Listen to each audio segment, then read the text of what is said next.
Hello, my name is Jonathan Goldman, founder and director of New England Sound Healers, a nonprofit organization dedicated to research and awareness of the use of sound and music for well-being. My guest is Dr. Peter Guy Manners. Peter Guy Manners is a doctor from England. He holds a number of different degrees, including Doctor of Medicine, Doctor of Osteopathy, as well as PhDs from both Oxford and Heidelberg University. He has researched and worked with Dr. Hans Jenny of Bâle, Switzerland, Professor Gaveau of the Sorbonne in Paris, France, Dr. Brunner of Heidelberg, Germany, and George Delaware at the Delaware Laboratories in Oxford, England. Since 1961, Dr. Manners has been applying his knowledge of the effects of sound for healing into the development of Cymatics, which is now internationally known and used in various parts of the globe. His Brett Fortin Hall Clinic in Worcestershire, England, specializes in the use of cymatic therapy, the direct application of sound on the body for healing. Dr. Manners, it is a pleasure to have you here. Thank you, Johnson. It's very nice to be back here, too. Well, I wonder if you could tell us what exactly is cymatics? That is it a new form of therapy, or is it something that is very ancient, very old? What can you tell us about it? Well, basically, it is not something which is new. It has been researched over a long period of time. A lot of research has gone into the work, and it has been in use for approximately 20 years in our clinic in Worcestershire. But over and above that, you ask, is it very old? Yes, it is very old. The concept of sound or music or any of these type of things is as old practically as man himself. But in cymatic therapy, we have adapted it into the modern idiom, and now it is used in a technological way, which is scientifically approved, medically acceptable, and is in use in many clinics throughout the world.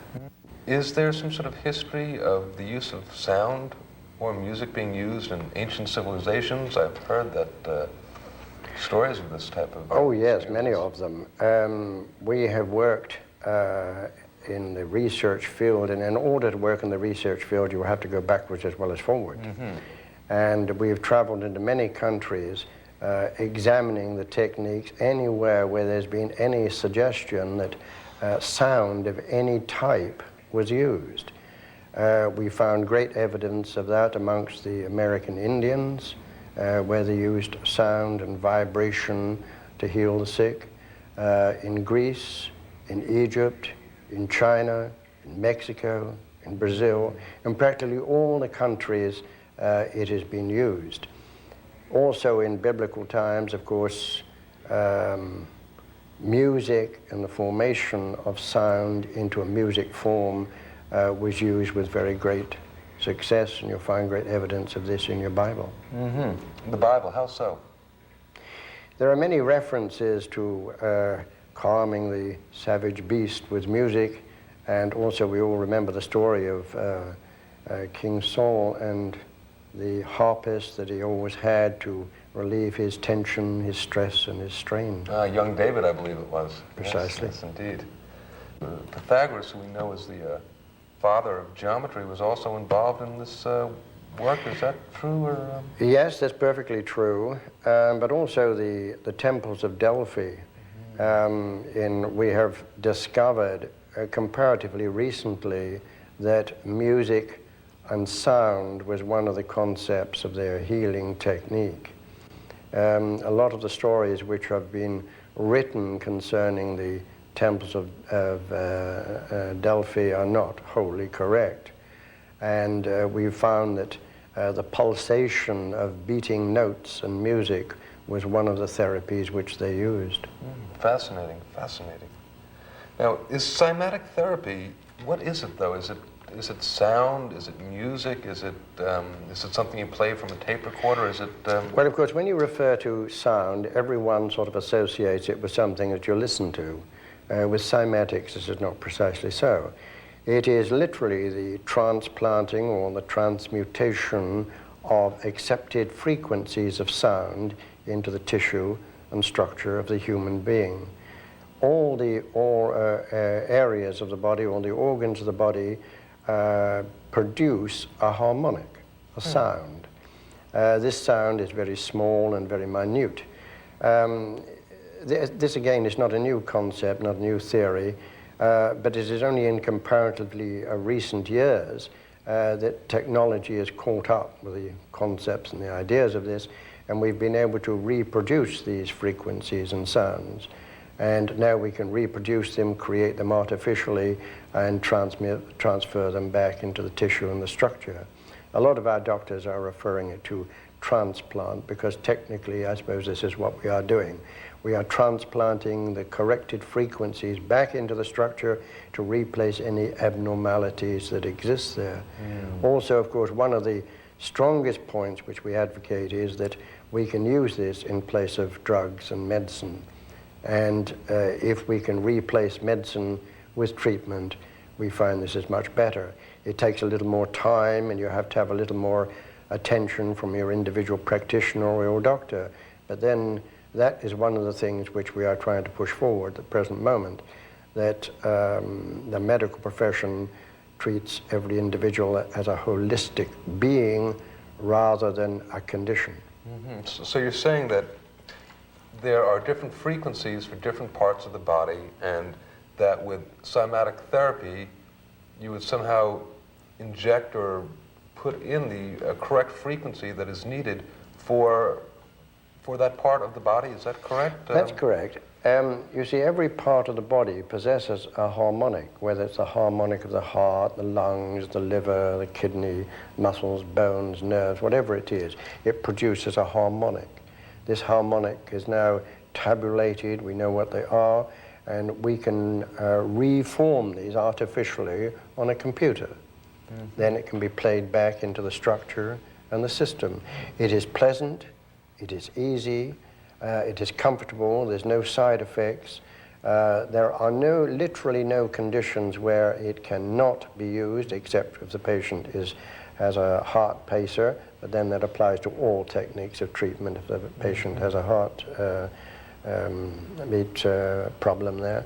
But other than that, there are no conditions that can't be treated. Even in pregnancy cases, we've treated them right up to the time of delivery. Now, cymatics, what does the word mean? Well, in its early stages, which was now over 20 years ago, it was called sonic medicine or sonic therapy. But the general public got this confused with ultrasonics, which is quite understandable. So therefore, we changed the name to cymatics. Cymatics is a Greek word meaning pressure or waves. While we are using pressure waves combined with the sound, so it's perfectly technically correct.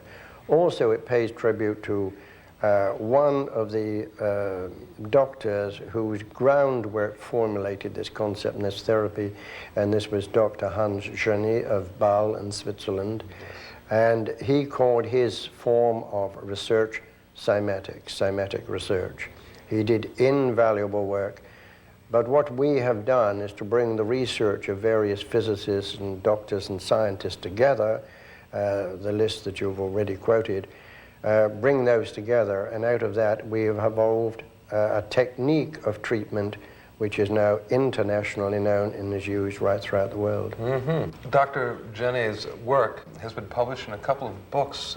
That's correct. There are 2 books which are beautifully illustrated and shows the formation of shapes and forms that can be created by various frequencies of sound.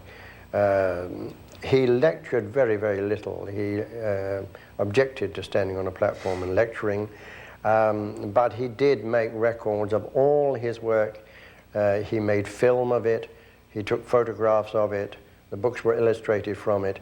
And just before he died, he passed all his research over to us so that we could amalgamate it and fit it with other concepts of therapy.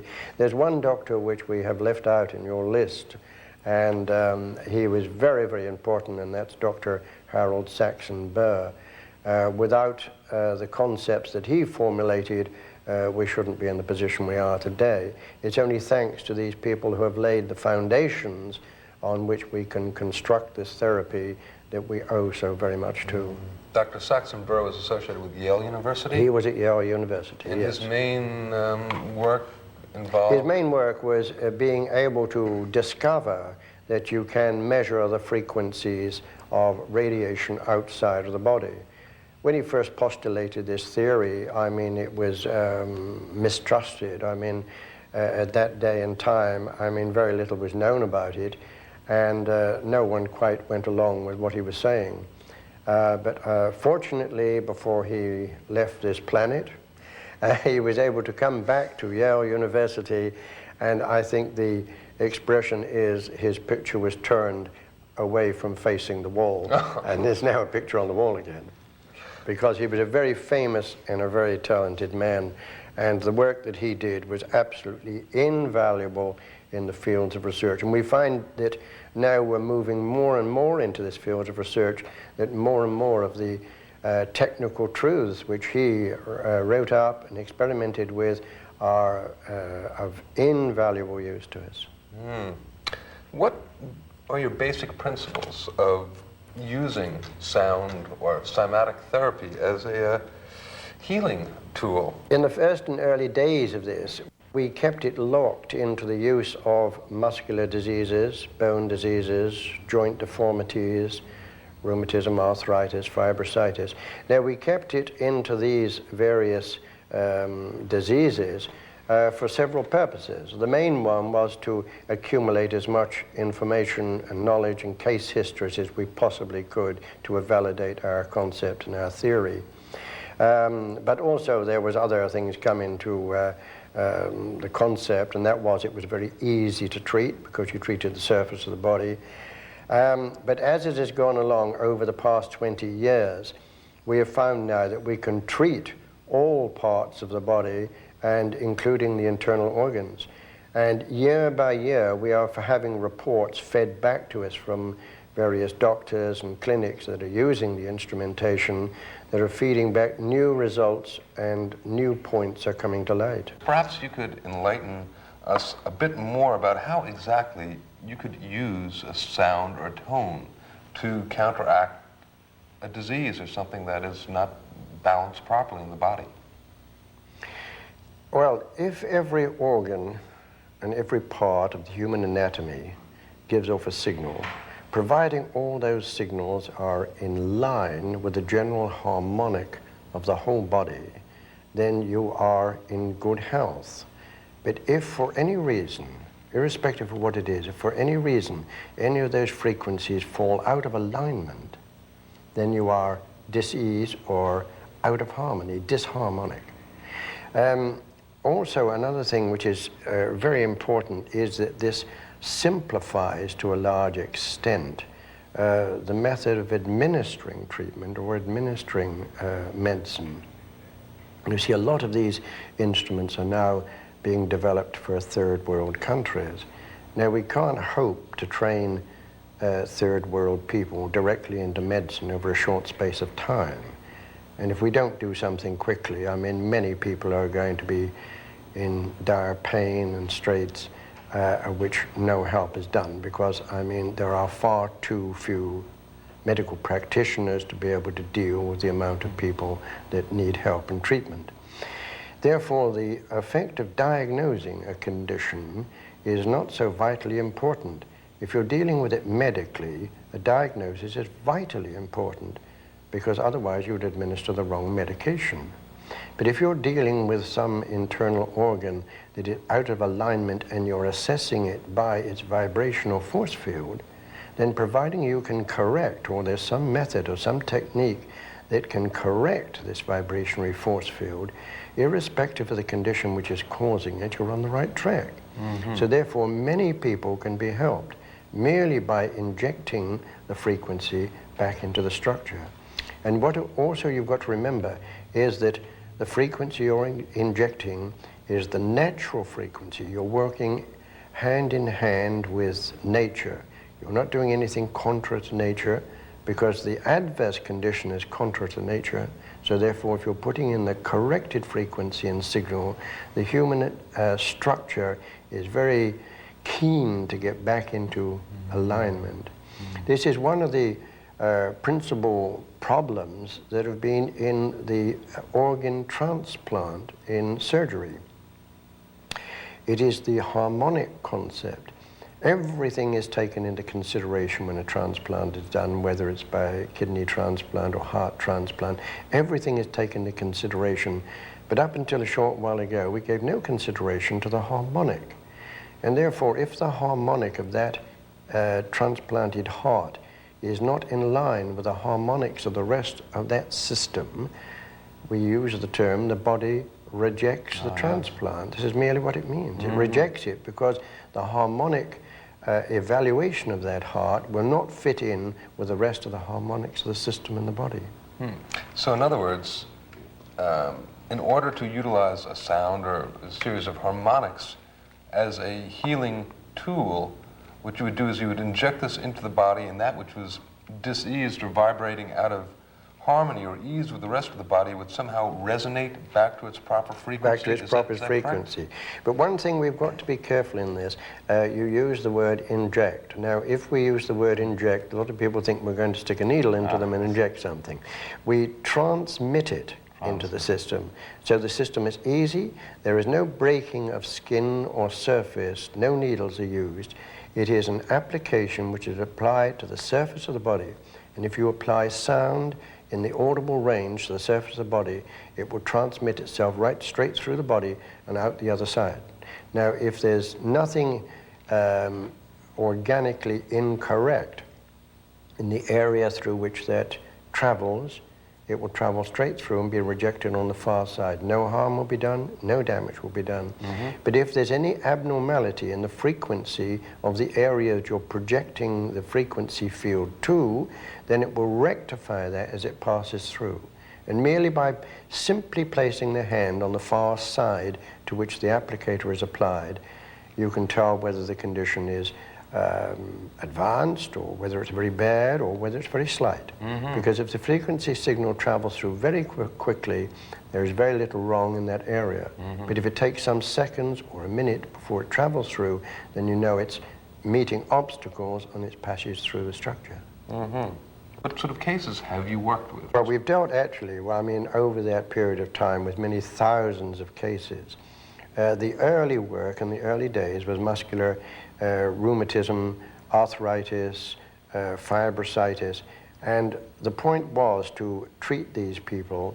Now, in advanced cases, we particularly chose advanced cases in some cases to see how long or how much improvement we could get, where medically speaking we said it was incurable and gone too far. In some of these cases, the patients had had rheumatic disorders or arthritic disorders for a period of 30 years. They were elderly people. In many of these cases, we were able to stabilize the condition and prevent further deterioration. But in lots of cases, we got improvement, and if we got cases early enough, then we got a cure. But since then, many cases have been dealt with which have no sort of relationship to the cases we started off with. I mean, we've treated heart conditions, lung conditions, bronchial conditions, intestinal troubles. Most of these conditions now can all be treated by this technique and this method. You have some slides that you're going to show us which may tell us a little bit about the effects of sound on some of the inorganic matter. Well, that is correct, because a lot of these slides were originally done by Dr. Hans Jenny, showing the effect on substance and liquids and fluids of particular sound frequencies. Now, although they have no medical validity at this particular point in time, because we've moved on further to that, they are interesting in as much as you can see the effect, and I think it's always more convincing if you can see rather than just to hear what someone's talking about.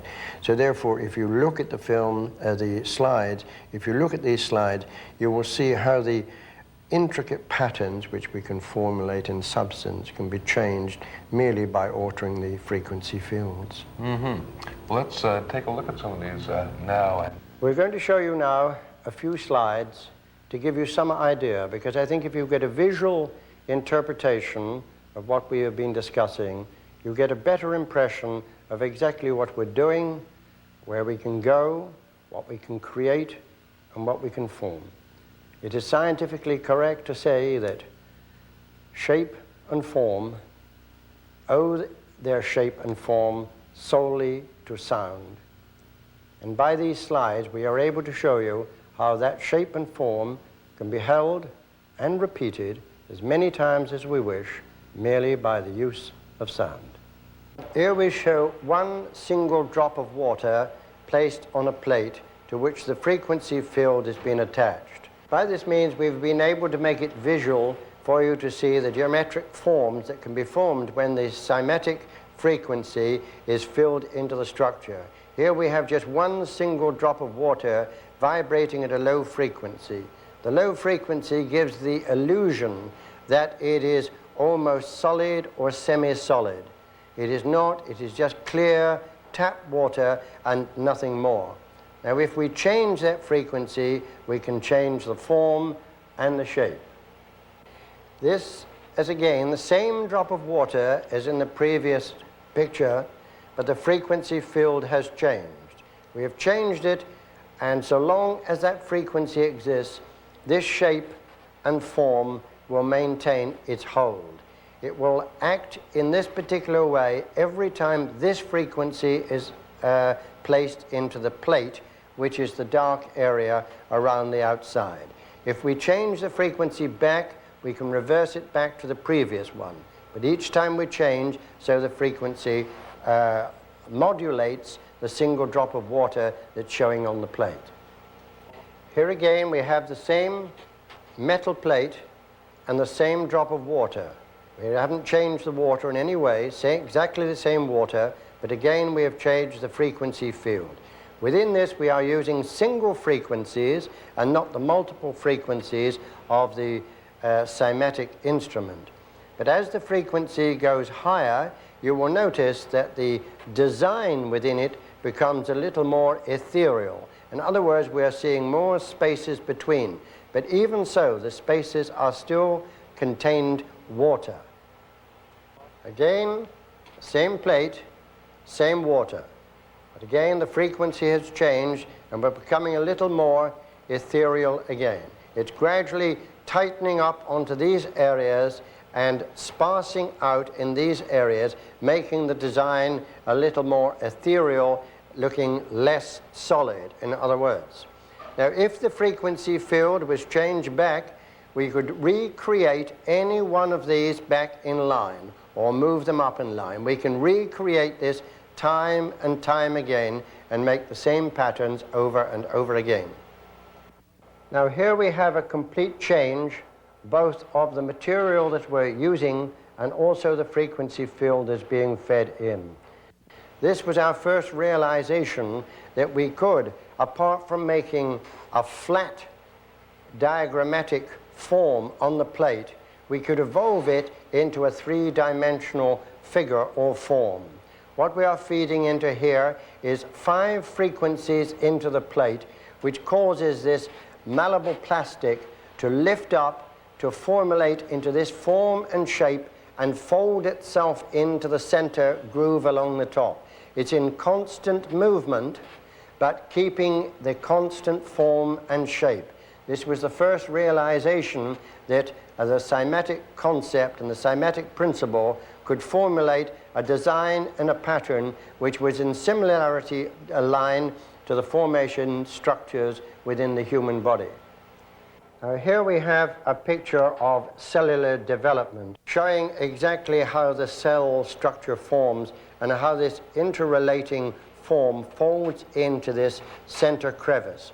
It is a moving mass the whole time, moving in constantly, enfolding within itself. Here we have something which is just plastic. It's pliable plastic, but we're feeding a field into it which will create the same movement and basically the same form of the structure as the natural one that preceded it. Here again we have another picture of a cell development dividing into the four concepts and the outer rim around the outside. Again, in a constant state of enfoldment, one side from the outer moving into the inner from all four sides in a constant state. If this was on a moving picture, it would look like a living amoeba pulsing and moving. We have another picture which is very similar in appearance to the last one that we showed you, but this one is again plastic, being formulated into this shape and form by a cymatic frequency, except that here we have, if you notice, there are 5 areas within it instead of 4. But the same action is taking place, an enfolding movement from the outer rim to the inner points, from the outer rim to the inner points. In other words, like a living, evolving mass. But it owes its life wholly and solely to the vibration or the frequency field that's being fed into it and nothing else. Here we have a very highly magnified picture of the forefinger of a newborn child, showing the sort of cell development that is on the skin surface. This is lycopodium dust, vibrating at a similar frequency, formulating itself up into, again, these small center points, almost a replica of the cell formation of the child's fingers. Now, as you can see by the slides that you have seen, we can reproduce the most fantastic shapes and forms. We can almost duplicate parts of the human anatomy and structure merely by putting the correct frequency into place and utilizing it. These things can be reproduced as many times as we want. Again and again, we can reproduce them and watch them almost like living shapes, living forms, living amoeba. But they owe their life wholly and solely to sound, and perhaps we do too.